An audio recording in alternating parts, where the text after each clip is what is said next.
The South African government has withdrawn its support for the Miss South Africa pageant. This follows the pageant's decision to participate in the Miss Universe pageant despite government's advice not to do so.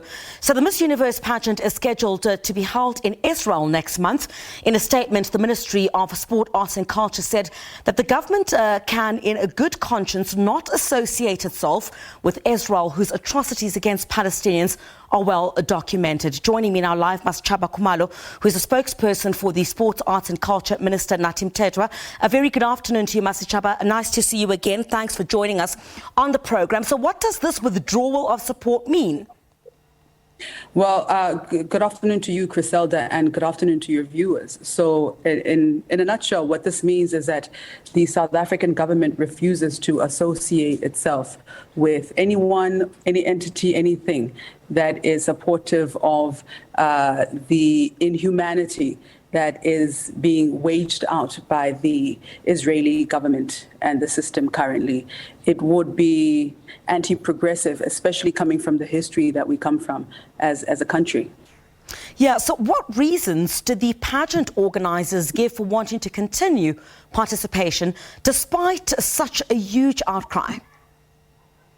I don't want to speak on behalf of the organisation, but the reasons that were disclosed were to do with the fact that Miss South Africa herself wants to do this. And really, the minister has made it quite clear, Minister Nathi Mthethwa, that it's not about anyone's personal interests, not the interests of the Miss South Africa organization, and neither the interests of Miss South Africa, quite frankly. It is about a broader purpose. It is about standing together to make sure that we, as the entire world did, Griselda, you know how the entire world banded around South Africa, how they organized sanctions against South Africa during the height of apartheid. And we would be very disingenuous and really, quite frankly, pathetic to associate ourselves with such great inhumanity.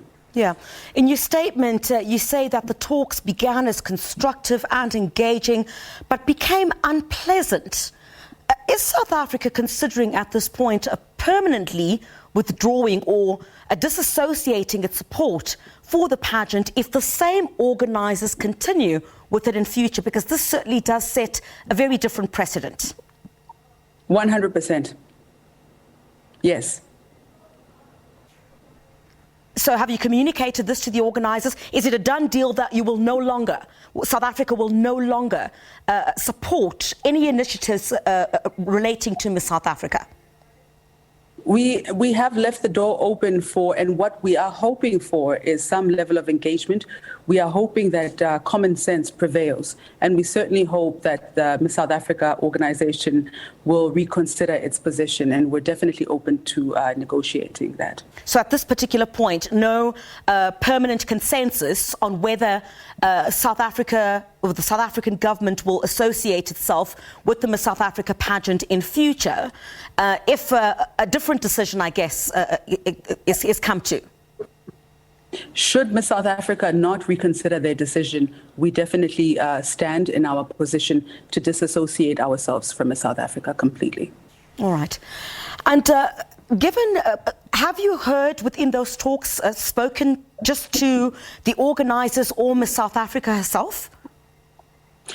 Well, we've been in conversation with the Miss South Africa team, particularly the executive team, and we are currently in conversation with Miss South Africa herself.